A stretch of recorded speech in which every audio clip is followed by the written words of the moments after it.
Hey y'all, Jeff Nowak here for NOLA.com's digital sports producer. I'll say that again, Jeff Nowak here, NOLA.com's digital sports producer. Just bringing you a quick pregame live chat for Saints-Bucs as we do every week. This one's a little more intense than most because it is playoff football. It is a divisional round. The winner of this game goes to the NFC Championship where they will face Aaron Rodgers and the Green Bay Packers out at Lambeau Field. The early forecast for that game, low 20s and snow. So the winner of this game, the prize the Saints and the Bucs are playing for today, is a trip out to freeze their butts off in Green Bay, Wisconsin. But we will not know who that is until the end of the game today. And before that happens, you will get to see a pretty legendary matchup between Drew Brees and Tom Brady, the two oldest quarterbacks in the NFL. Tom Brady's 43 years old. Drew Brees is 42. He just celebrated his 42nd birthday on Friday. And, you know, whatever happens in this game,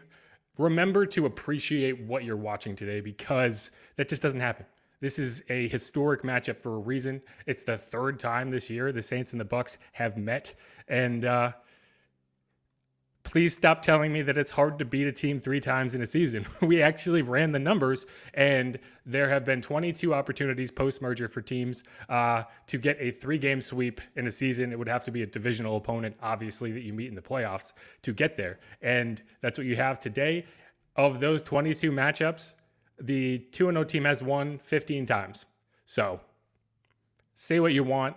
Obviously, this is a different matchup, but because you have Tom Brady on the other side of the field. But either way, I think pretty often the scenario is if you beat a team twice in the regular season, you're better than them.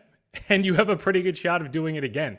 The last team that did it was the Saints in 2017. They beat the Panthers. And before that, I want to say it was 2009 was the last time it happened. It doesn't happen that often that you meet a divisional opponent in the playoffs.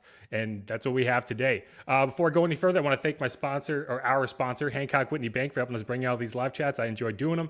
As always, if you have any questions, comments, concerns, whatever, throw them in the chat. I'll try to get to them in the back half of the chat. And any score predictions, I'd love to get those so we can go through them. I'll be going through our expert score predictions here in a minute, and we can just dive in the rest of the way. I'm going to pop over to our live updates file. Let's see if I can remember the keyboard. There it is. But yeah, so 5:40 p.m. start, weird kickoff time. I think they're trying to hit the difference between the afternoon and night windows because it's a higher value time for the ratings. Currently, we have the Chiefs facing off with the Browns. And if you haven't been watching that game, it's a pretty big development. Patrick Mahomes is out with a concussion. He is not playing. Chad Henne has taken over. The Chiefs are leading by 5 points with about 9 minutes remaining. But Chad Henne's driving them down the field. So who knows? And that leads me into my next point, which is I'm going to go through the inactives really quick. And as many of y'all, I'm sure know, Taysom Hill, inactive for today with a knee injury. He suffered a hit to his knee in the first quarter last week in the Saints win over the Bears. He went out and got checked, came back in, seemed okay. You know, he had a fine game. Who knows how much it was affecting him in that game. Must have worsened throughout the week because he is not playing today, and it is his first ever game in the NFL that he has missed due to injury. And this is a guy who had all 4 seasons at BYU end with season-ending injuries. And he has been remarkably healthy throughout the course of his career, despite being asked to do pretty much everything and you know, get his nose dirty on so many plays. He's been healthy. And that is not the case this week. He is out. He is joined by Latavius Murray, the other guy who came in questionable. He is also going to miss with a quad injury. That's a significant loss as well. You saw the impact Latavius Murray could have last week when he took that little check down, dump off pass from Brees for a touchdown. He's not out there. So you're going to be leaning very heavily on Alvin Kamara. And it's going to be a question of who fills in behind him. Is it Ty Montgomery? Is it Dwayne Washington? I'd expect it to be Ty Montgomery based on how effective he was in week 17.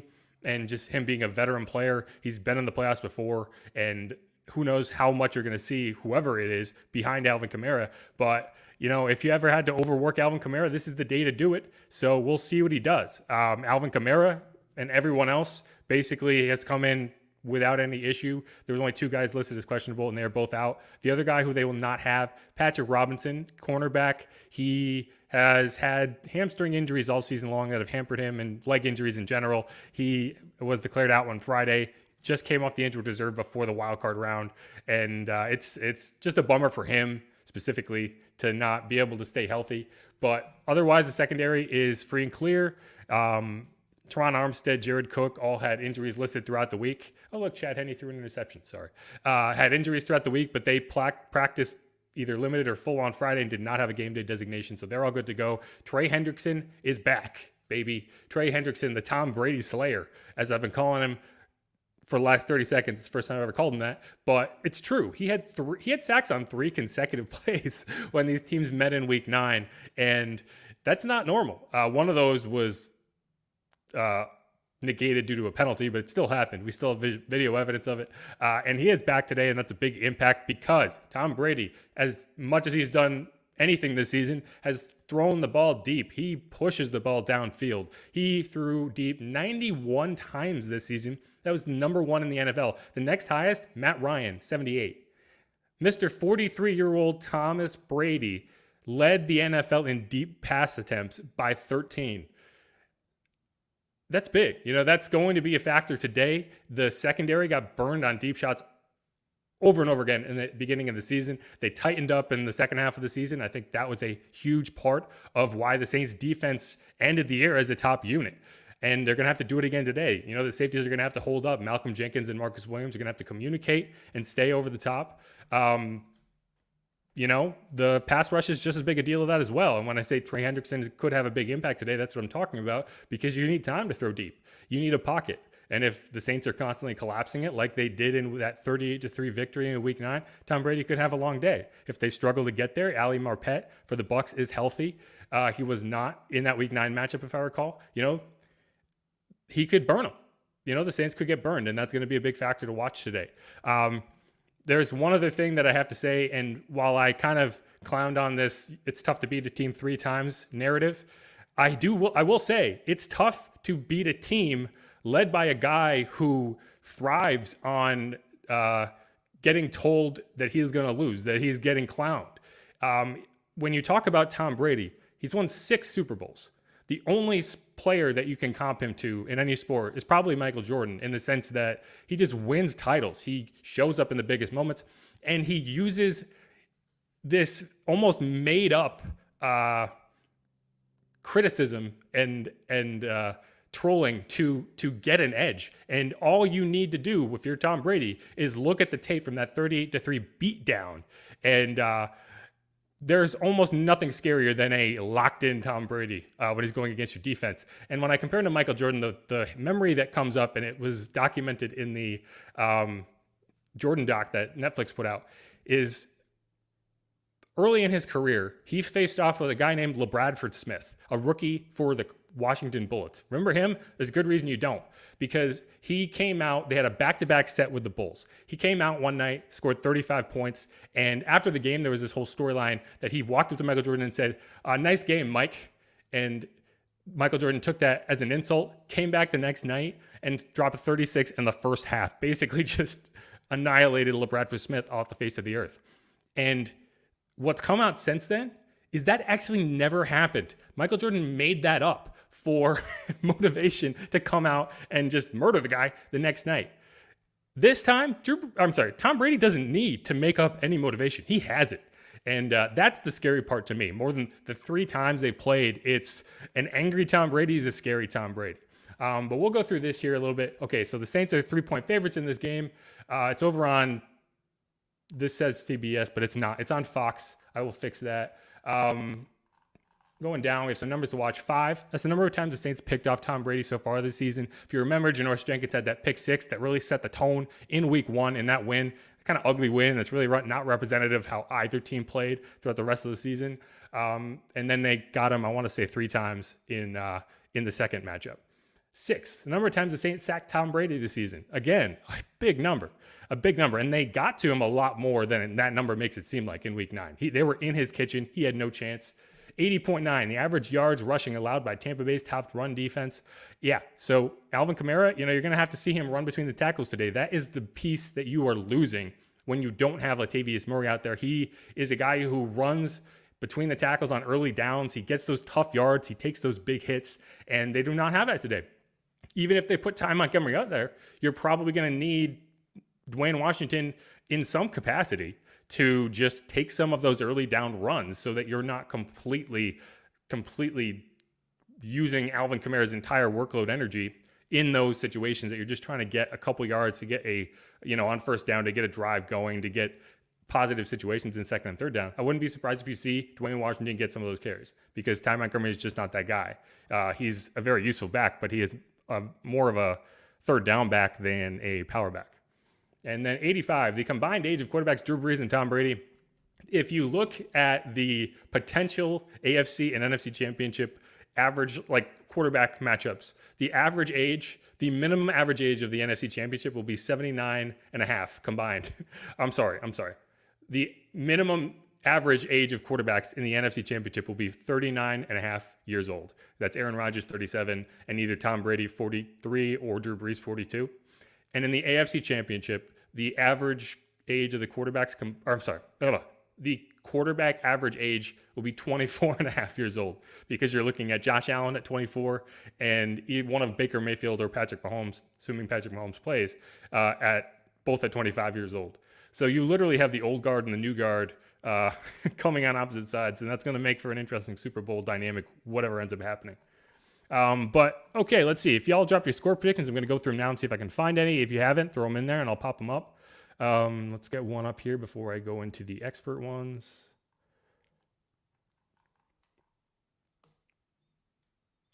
Are y'all having trouble hearing me? I saw someone say louder, please. Is the volume coming in low? Because I can try to fix that if so.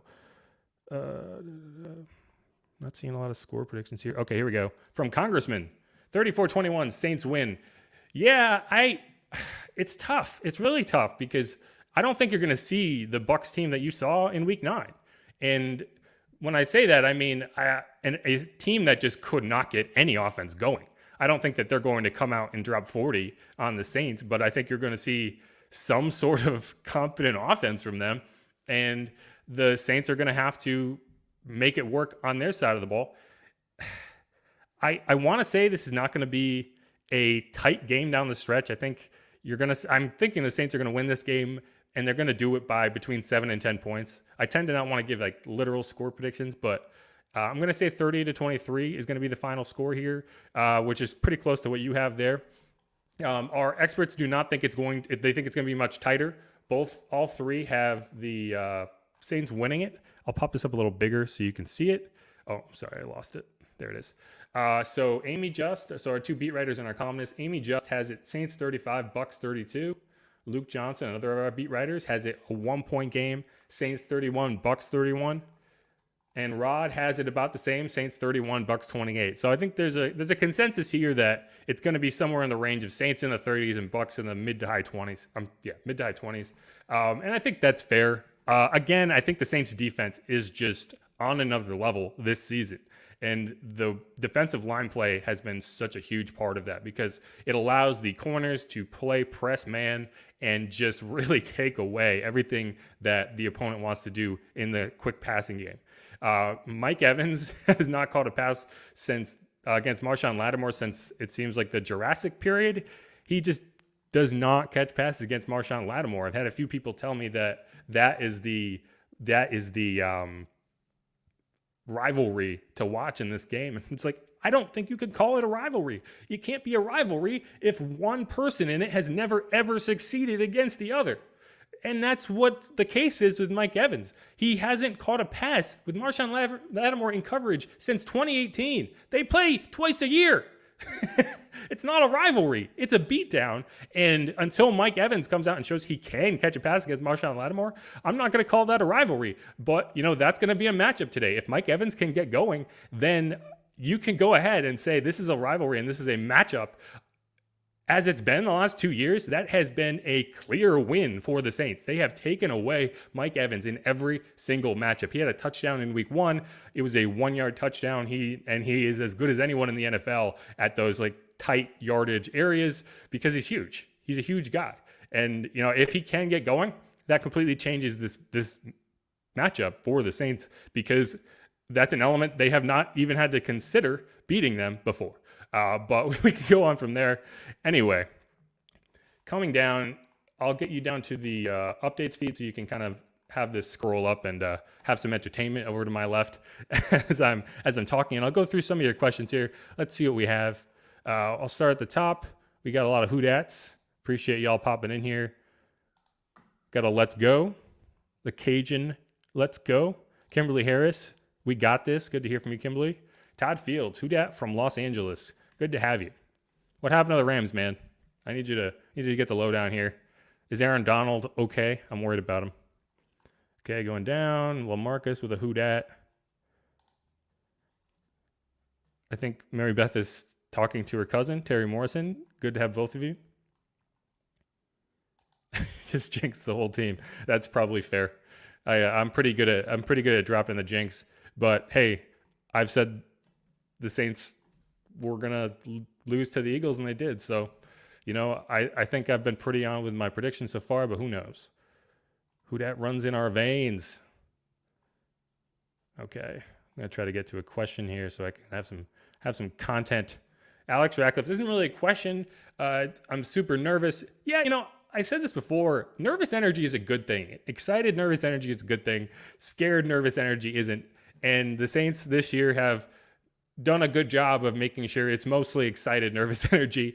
But anytime you get into these critical playoff games and you have those memories flit through your head of the Minneapolis Miracle in 2017, right? The Stefan Diggs play, who is now on the Bills and had a great game yesterday. The Bills are into the AFC Championship already.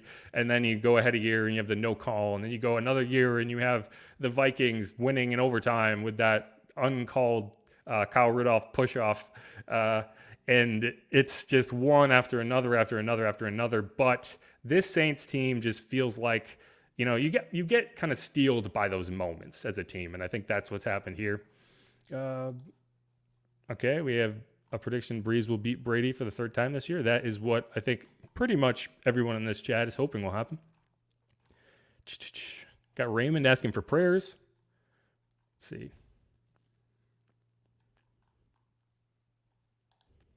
Other Saints players can fill in for Taysom Hill.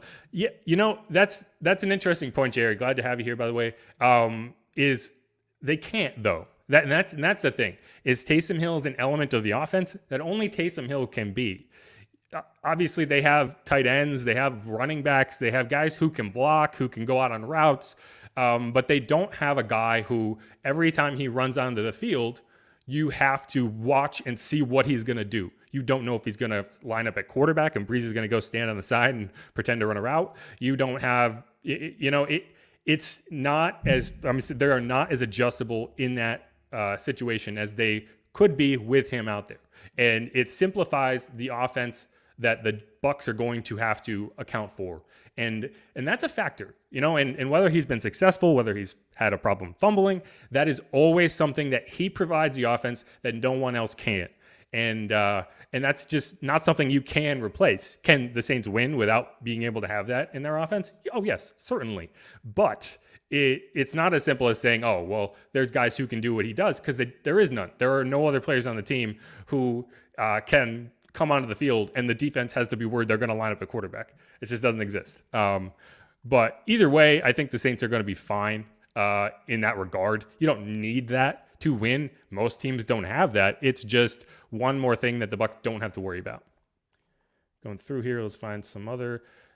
Is Jerry again? I'll pop you up here. As long as you run the ball, yes, running the ball will be important today.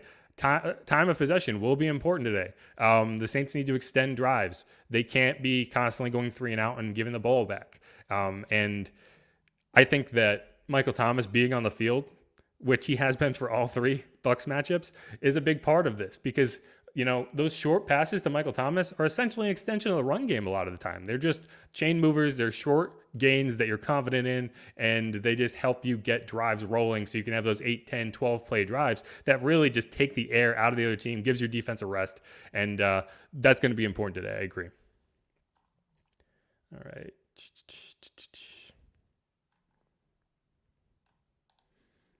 So this is a good question, and the problem is we just don't know. The Saints are not releasing any of that information. They never do. All we know is it's a knee injury, but I will say that to keep a guy out of the playoffs, you need to have a significant injury. They know that this could be the final game of the season, and they are going to try to go if they can.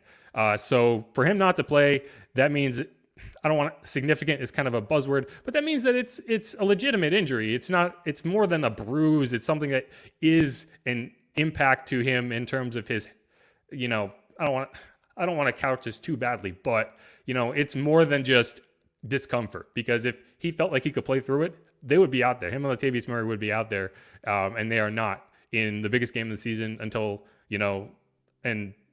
maybe they play their biggest game of the season next week. So it's tough to say, but if it's keeping him out, it's significant. Let's go. Okay, we got another prediction here. 42-17 Saints. Folks are pretty confident, but who knows? All right. Agreed. Eric the intern. I hope your internship goes well. All right. Looks like we got through most of them. Here we got one from Big Irv. So they're running 4 safeties when they go 5 wide. I'm not sure what you mean by that, but the Saints run mostly sub packages anyway. And so when a team goes 5 wide, it really doesn't change that much for them, because you're assuming one of those is a tight end who will be covered by the weak side linebacker, and Demario Davis is kind of the roving Mike linebacker. So if a team goes 5 wide, that means you have the 2 corners on the outside, you have the 2 safeties, and then you have CJ Gardner-Johnson. So I don't know why you don't need to go in dime to address that. It's a weird situation, but the Saints match up well against the Bucs, and I think that's what you've seen in the first 2 matchups, and that's what you should see again today. The biggest difference in my mind is Antonio Brown was his first game in Week 9 with the Bucs, and he's had half a season to get more familiar with Tom Brady, to get more familiar with the offense, and so he'll probably have a bigger impact today. The other guy you want to look out for is Ronald Jones. He has been hurt. He hasn't played in a while, but he is active today. He was a game-time decision. I still think you're going to see a lot of Leonard Fournette in this game, but Ronald Jones is there as well. He's had a really productive season. I still think Leonard Fournette is a better back. I could be biased being in Louisiana and covering LSU all these years, but Leonard Fournette scares me. He's a guy who can just murder you at any point if he gets some space and can build up a head of steam. He is basically a faster version of a Derrick Henry type back, who can also catch passes out of the backfield. He's a scary guy, and they don't want to let him get going because if the time of possession ticks over to the Bucs side, and they also have that explosive big play ability that the Saints don't quite have as much of, then you could get into trouble.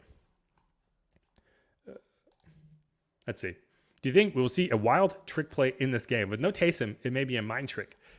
I think today is the day Alvin Kamara throws that elusive halfback pass, because the Saints are going to be looking deep in their playbook for ways to catch the Bucs off guard for things they have not done before.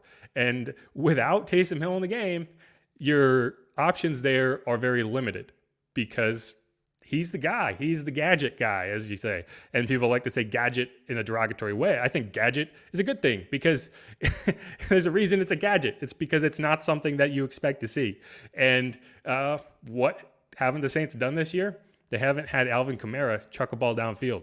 So keep an eye out for that. If you end up seeing the Saints in 1st and 10 at like the within the 40s, on either at their 40 or the Bucs 40, where even if it's an interception, it's not going to hurt you that much. If it's an incompletion, it's still 2nd and 10. Those are the scenarios where you're probably going to see something like that. And so Alvin Kamara halfback pass, that is my bold prediction for today. And I will clip this and brag about it on my Twitter account if that indeed does happen. But all right, it's about 5 o'clock. We have about 40 minutes until kickoff. I will let you go watch the end of this Chiefs-Browns game. It looks like the Chiefs are going to pull it out based on, they're up 5 with about 2 minutes left. And the Browns could get the ball back, and we'll see what happens. But Saints at 5:40 p.m. over on Fox. Check your local listings. You can catch it on the Fox Sports Go app. It should be for free on the Saints app if you have a cable subscription. I don't know if you have an antenna, you can get it over the air. We'll go from there. But again, my name is Jeff Nowak, NOLA.com's digital sports producer. You can follow me on Twitter at Jeff_Nowak. I'd like to again thank our sponsor, Hancock Whitney Bank, for helping to bring all these live chats. Make sure to hit me up, ask me any questions. Go over to NOLA.com. for any of the latest coverage. That's NOLA.com/sports/Saints. Make sure to follow our beat writers. Check out this post that I have over here to my left, which is live updates. Got a live scoreboard. Follow us on Facebook, Twitter. As you can see, it's right there, New Orleans Saints and NOLA.com. Head over to our YouTube channel, also New Orleans Saints and NOLA.com. I put together a fancy little hype video that might get you in the zone. Check that out. It's got some rockin' music in there and some highlights that you might not have seen. And we'll see what happens. Again, Jeff Nowak, NOLA.com. Thanks for watching, y'all. Oh, I have a video. Every single time I forget to have this ready. And anyway, enjoy.